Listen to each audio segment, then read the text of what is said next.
할렐루야. 주님의 은혜와 사랑이 여러분 모두에게 함께하기를 주의 이름으로 축원합니다. 오늘 제목을 다 같이 따라하겠습니다. 그리스도인의 친교.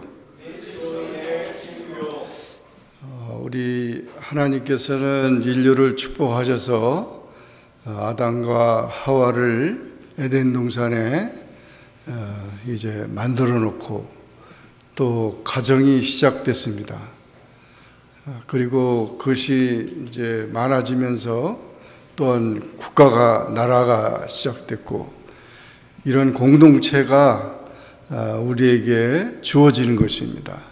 마찬가지로 우리가 예수를 믿으면 공동체, 이 교회라고 하는 공동체가 주어지고 거기에 대한 책임과 특권이 있는 것입니다. 그래서 아이가 그 가정에서 은혜 가운데 잘 자라듯이 우리 그리스도인들도 이 공동체 안에 같이 잘 적응하면서 또 사명을 감당하면서 그렇게 살아야 행복한 것입니다.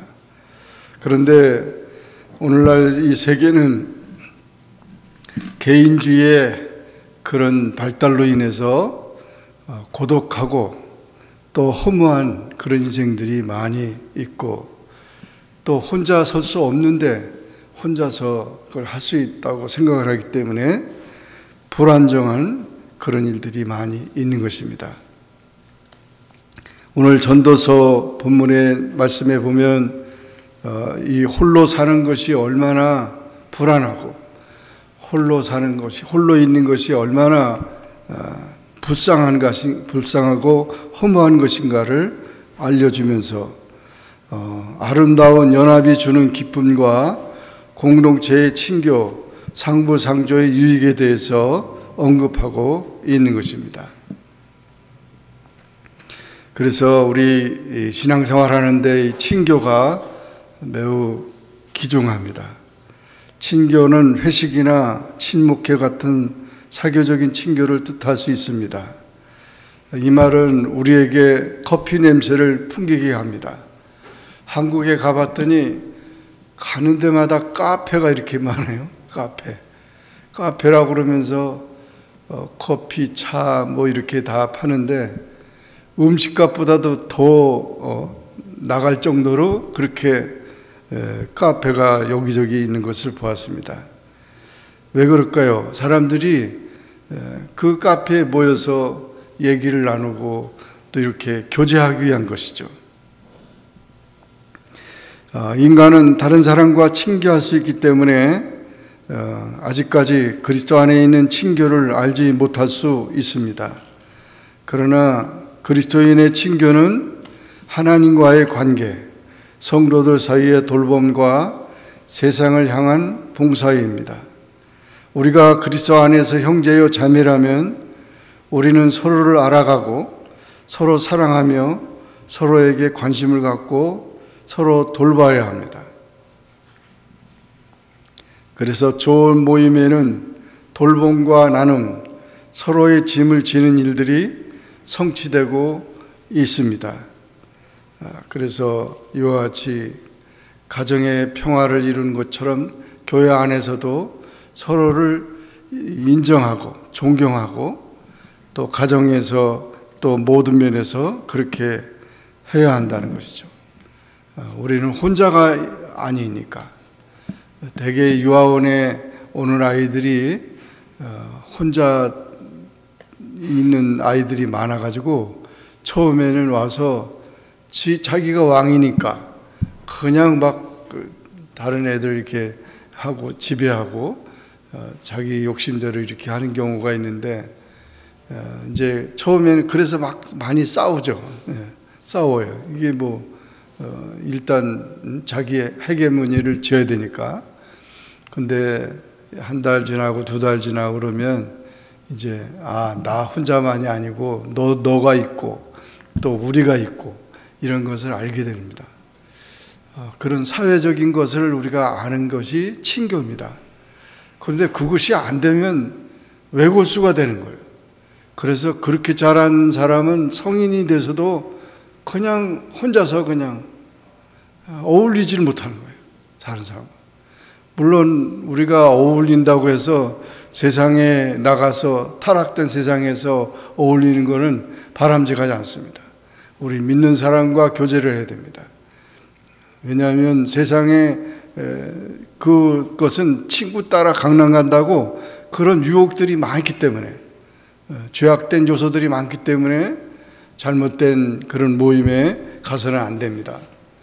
요즘에는 그런 사교적인 모임 이런 것이 오히려 우리 좋은 것 같긴 하지만은 그것이 타락을 유발하는 그런 모임들이 많이 있다는 거예요. 공식적인 아닌 모임들, 무슨 춤 모임이라든지 무슨 회식 모임이라든지 별 그런 게 이렇게 많은 거 있는데, 그런 모임들이 세상적인 모임들은 우리가 경계해야 됩니다. 우리 그리스도인들은 믿음 안에서 교제를 해야 되고, 우리가 거기서 우리는 서로의 돌봄과 나눔과 서로의 짐을 지는 그런 일들이 되어야 하는 것입니다. 오늘 전도서에서도 솔로몬은 그와 같은 자기의 삶을 돌아보면서 그렇게 혼자서 사는 사람이 얼마나 허무하고 불안정한 것인가를 얘기하면서 연합하는 것이 중요하다, 친교가 중요하다는 말씀을 오늘 본문에서 우리에게 제시해 준 것입니다. 그래서 좋은 친교자가 되려면 첫째, 다 같이 한번 따라하겠습니다. 좋은 동역자가 되자. 9절 말씀 보면 두 사람이 한 사람보다 나음은 저희가 수고함으로 좋은 상을 얻을 것입니다. 그랬습니다. 두 사람이 같이 하는 것이 굉장히 중요하다 이거죠. 하나님도 그것을 귀하게 여기신다는 거예요. 독일 사람들은 혼자 있으면 독서를 한대요. 둘이 있으면 토론을 하고, 셋이 있으면 노래를 부르고, 4명이 있으면 운동을 한대요. 그런데 우리 한국 사람은 혼자 있으면 잠을 자고, 둘이 있으면 남 흉보고, 남편 흉보고, 자식 흉보고, 셋이 있으면 술을 마시고, 넷이 있으면 고스톱을 한대요. 옛날에 그런 일인데 지금은 혼자 있으면 스마트폰을 보고 뭐 그렇겠죠. 하여튼 정말 우리가 저희가 수고함으로 좋은 상을 얻을 것이라 한 것처럼 우리가 두 사람 협동 횡적으로 여러 사람과 단합하기를 힘써야 됩니다. 예수님께서도 제자들을 전도하러 보낼 때 둘씩 짝지어서 보내세요. 혼자 가서 전도하지 않고 둘이서, 그러면서 가서 전도하라고 했습니다. 하나님은 합심 협력하는 것을 기뻐하십니다. 이솝 우화 중에 이런 얘기가 있죠. 황금 알을 낳는 거위 이야기가 있어요. 옛날에 황금 알을 낳는 거위를 가진 농부가 있었습니다. 날마다 꼭 한 개씩 황금 알을 낳는 거위가 있었습니다. 이 황금 알을 낳는 거위 때문에 농부는 남부럽지 않게 살았습니다. 그런데 어느 날 이 농부가 욕심이 발동해 가지고 매일 한 개씩만 알을 낳는 것이 불만이었습니다.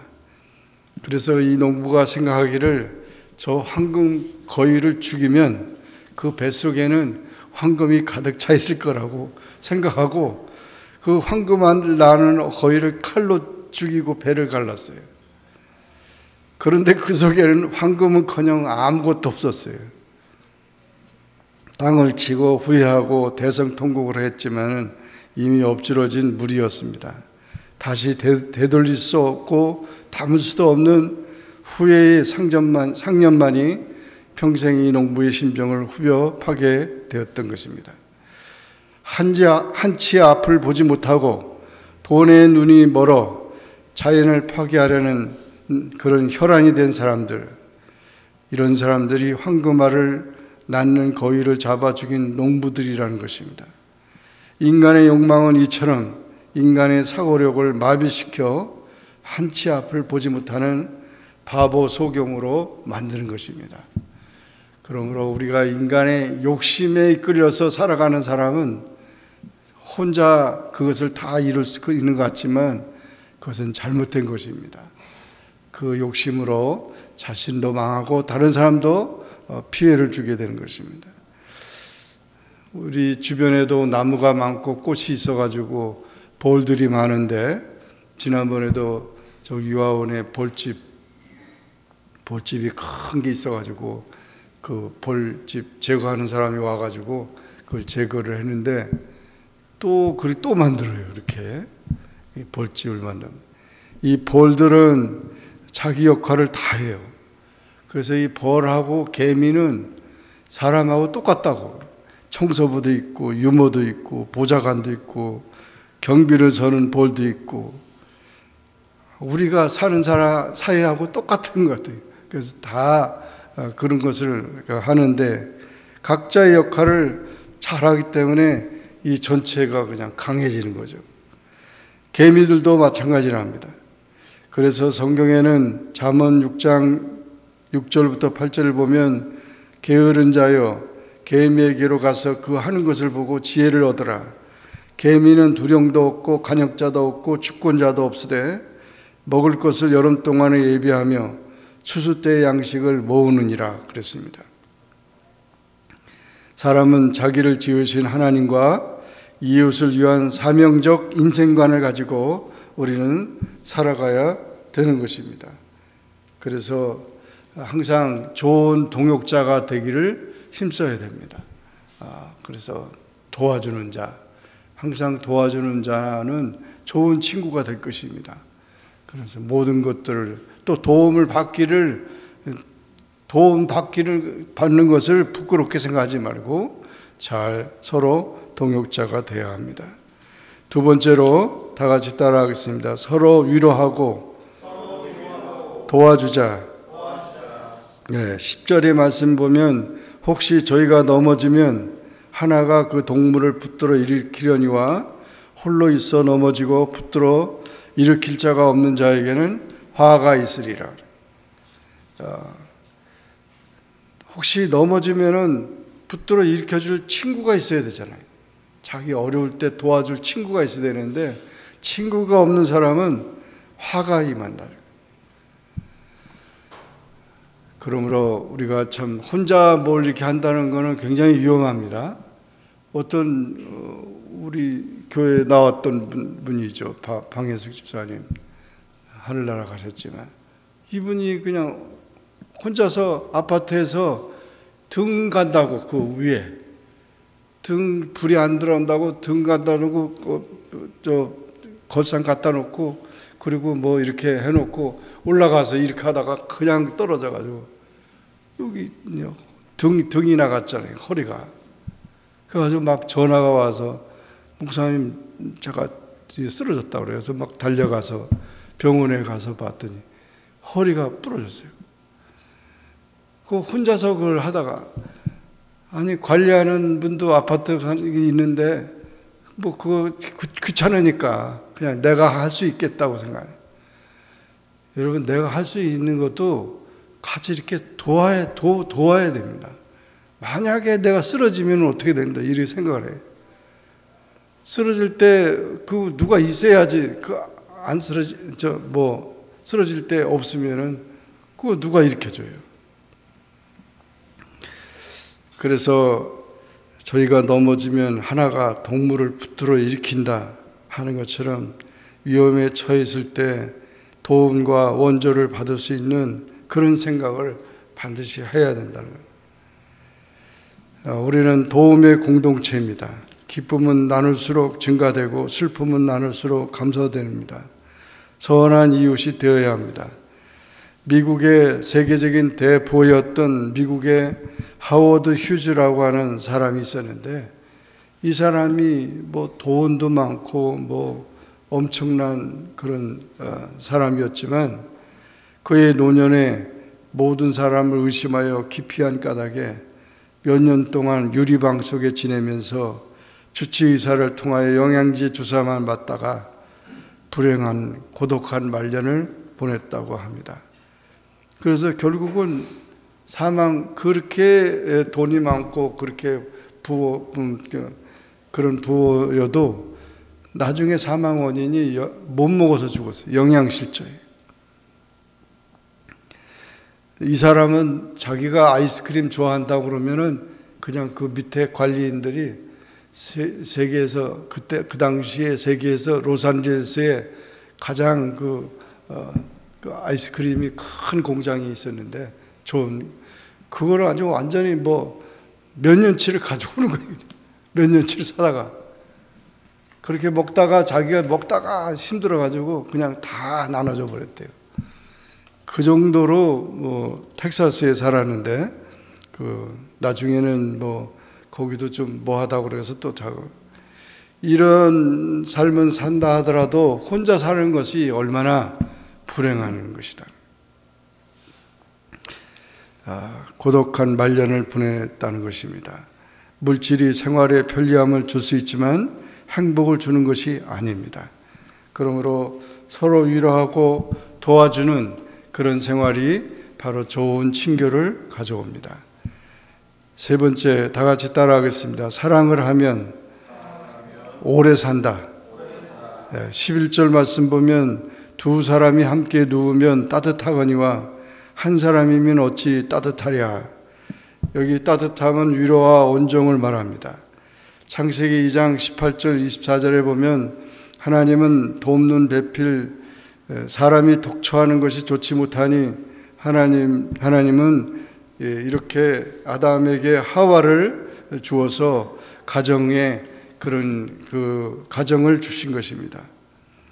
그래서 이와 같이 사랑이 그 가정을 또 건강하게 만들고 또 그 사람들을 오래 살도록 한다는 것입니다.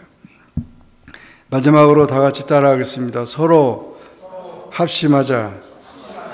12절 말씀 보면 한 사람이면 패하겠거니와 두 사람이면 능히 당하나니 상겹줄은 쉽게 끊어지지 아니하느니라. 정말 이와 같이 합심하면 우리가 승리한다는 것이죠. 보호와 용기를 가지라는 거죠.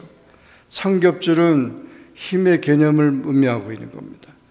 여러분 줄다리기 할 때 보면 이는 똑같이 물론 무게를 다룬 건 아니지만 10명 줄다리기 하라 그래가지고 하면 정말 그게 이상하게 이길 것 같은데 지고 또 질 것 같은데 이기고 그러잖아요. 그건 왜냐하면 힘이 그냥 집중돼야 딱 되는 건데 당기는 사람이 있고 안 당기는 사람이 있고 이러면은 그냥 안 되는 거죠. 합심이라는 것은 집중력입니다. 집중력. 그 운동하는 사람 보세요. 우리 여기 태권도 하는 우리 지훈이도 있고 다 그런데 그 집중해서 하니까 그냥 막 벽돌도 깨고 나무도 그냥 막 깨잖아요. 우리 진리도 그냥 발로 팍 쳐가지고 나무를 깨더라고. 그러니까 정말 집중력이 얼마나 중요하냐. 합심하는 거를 참 귀중히 여깁니다. 두세 사람이 함께하는 곳에 내가 함께한다고 주님이 말씀하셨고 우리 기도도 합심해서 기도하는 것 참 중요합니다. 연합으로 하는 것이 중요합니다. 합심해서 좋은 일을 해야 되는데 기뻐한 일을 해야 되는데 합심해서 엉뚱한 일을 하면 안 되는 거죠. 그러므로 이 합심한 결과는 생명과 평강의 삶입니다. 노아의 8 식구는 합심해서 방주를 예비하고 그들이 구원을 받았습니다. 기드온의 300용사는 합심해서 300명이지만 12만 명 대군을 물리쳤습니다. 고넬료 가정은 친척과 하인과 함께 온 가족이 합심해서 기도했더니 성령 충만함을 받았습니다. 오순절 120명은 열심히 합심해서 기도했더니 성령 충만 받아 초대교회를 세웠습니다. 그러므로 우리가 무슨 일에 합심해야 되느냐? 여러분 요즘에 무슨 일에 힘쓰고 있습니까? 우리가 좋은 일, 하나님 기뻐하는 일을 위해서 우리가 마음을 다하고 뜻을 다해서 열심히 하면 좋은 결과를 얻게 될 것입니다. 그렇지 않으면 마귀의 조종으로 또 사망의 삶을, 썩어질 것을 구하면서 사망의 삶을 갖게 되는 것입니다. 하나님을 대적한 고라의 무리와 250명은 비참한 최후를 마쳤습니다. 흩어지지 않으려고 바벨탑을 쌓았던 무리들은 도리어 다 하나님의 심판을 받고 흩어졌습니다. 여러분 합심하세요. 봉사하는 일에, 전도하는 일에, 기도하는 일에 합심하면 하나님 기뻐하시기 때문에 우리가 정말 좋은 친교를 이루고 결과를 가져오게 될 것입니다. 이런 합심하는 마음, 또 그런 생활, 좋은 친교를 잘 이루어서 하나님이 영광을 받으시는 귀한 삶이 되기를 주의 이름으로 축원합니다.